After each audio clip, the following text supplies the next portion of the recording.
آج نماز پڑھی تو یہ مسجد کی تاریخ میں سن لیجیے. دوسرا پارہ کھولیے, دوسرے پارے کا پہلا صفحہ دیکھیے کہ سرکار دو عالم صلی اللہ علیہ وسلم جب مکہ مکرمہ سے مدینہ پاک آئے تو آپ کو شروع میں حضرت عیسائی کی شریعت پر عمل کا حکم تھا. قبلہ اول یعنی مسجد اقصیٰ کے طرف رخ کر کے نماز کا حکم. جب آپ مکے میں نماز پڑھتے تو ایسا کھڑے ہوتے کہ خانہ کعبہ کی طرف بھی رخ ہو جائے اور مسجد اقصیٰ کی طرف بھی رخ ہو جائے. لیکن جب مدینے کا جغرافیہ ایسا تھا کہ اگر خانہ کعبہ کی طرف رخ کرے تو نماز ہی نہیں ہوں گی, ادھر مسجد اقصیٰ کی طرف رخ ہی نہیں ہوتا, تو آپ مجبوراً مسجد اقصیٰ کی طرف رخ کر کے نماز پڑھتے تھے, پڑھاتے تھے.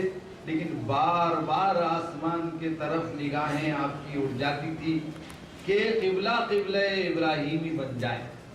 ایک دن اللہ کی رحمت مہربان ہوئی اور حضرت جبرائیل امین علیہ السلام قرآن کی آیات لے کر آئے جس کو آپ دوسرے پارے میں پڑھتے ہیں, قد نرا تقلب وجهك في السماء فلنولینک قبلۃ ترضاها فول وجهك شطر المسجد الحرام. کہ ہم بار بار اے حبیب پاک تمہاری نگاہوں پر آسمان کے طرف اٹھتا ہوا دیکھتے ہیں. آپ اب اپنے اسی قبلے کی طرف نماز پڑھیے رخ کر کے جس کو آپ پسند کرتے ہیں. اور سب صحابہ سے بھی کہا آپ بھی ادھر ہی رخ کر دو. یہ الگ بات ہے کہ بیوقوف لوگ آپ پہ اعتراض کریں گے کہ یہ قبلہ کیسے بدل دیے, کیوں بدل دیے. قرآن نے کہا سَيَقُولُ السُّفَهَاءُ مِنَ النَّاسِ مَا وَلَّاهُمْ عَنْ قِبْلَتِهِمُ الَّتِي كَانُوا عَلَيْهَا قُلْ لِلَّهِ الْمَشْرِقُ وَالْمَغْرِبُ يَهْدِي مَن يَشَاءُ إِلَىٰ صِرَاطٍ مُسْتَقِيمٍ.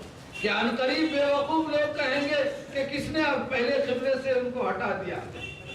اللہ نے ہٹایا, اللہ کی ہے مشرق و مغرب, جدھر چاہے رخ کر کے نماز پڑھنے کا حکم دے سکتے. کبھی وہ آدم کو قبلہ بنا دیتے ہیں, کبھی وہ مسجد اقصیٰ کو بنا دیتے ہیں, کبھی وہ خانہ کعبہ کو قبلہ بنا دیتے ہیں. حکم تو ان کا ہے.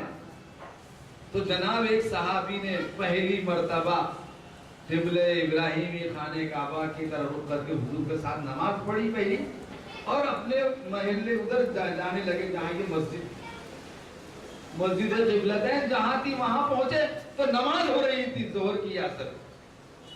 بعض روایات میں ظہر کا لفظ ہے, بعض میں اثر کا لفظ ہے. 4 رکعت والی نماز. انہوں نے پیچھے سے کہا کہ لوگوں میں گواہی دیتا ہوں کہ میں مسلمان ہوں, اور میں گواہی دیتا ہوں کہ قبلہ بدل گیا, اب قبلہ ابراہیمی ہو گیا. 2 رکعت ہو چکی تھی. امام اور مقتدی دونوں کے دونوں تیسری رکعت میں کدھر بڑھ گئے, قبلے. ماننے کا یہ جذبہ. ہمارے جیسا ہوتا تو کون سے مفتی نے بولا, کہاں سے لایا, کب سے ہو رہا, ماننے کا نہیں, ماننے کا جذبہ. تو اللہ کے حکم کی تعمیل کی وہ نشانی ہے مسجد قبلتین کہ دونوں قبلوں کی طرف ایک ہی نماز میں سجدہ کیا صحابہ کرام رضوان اللہ اجمعین نے. یہ آیات جو میں نے پڑھی وہاں اس کی پیشانی پر لکھی ہوئی ہے. وہ احادیث جو میں نے سنائی وہاں الگ سے ایک تختی پر انگریزی میں اور دوسری زبانوں میں لکھی ہے. اللہ تعالیٰ آپ سب کو وہاں نماز کی توفیق دے اور آپ کی دعاؤں کو قبول کرے اور آپ کی دعاؤں میں ہمارا بھی حصہ فرمائے. تو اب آپ دوسری چیز کیا دیکھیں آپ نے تاریخی, بھائی پہلے کیا دیکھیں قبلتین. صبح تو آپ نے پہلے سیشن میں مسجد نبوی میں تھے, اس کے بعد آپ مسجد نبوی کی چیزیں دیکھ کر ابھی باہر احد پہاڑ کے اندر آئے تھے.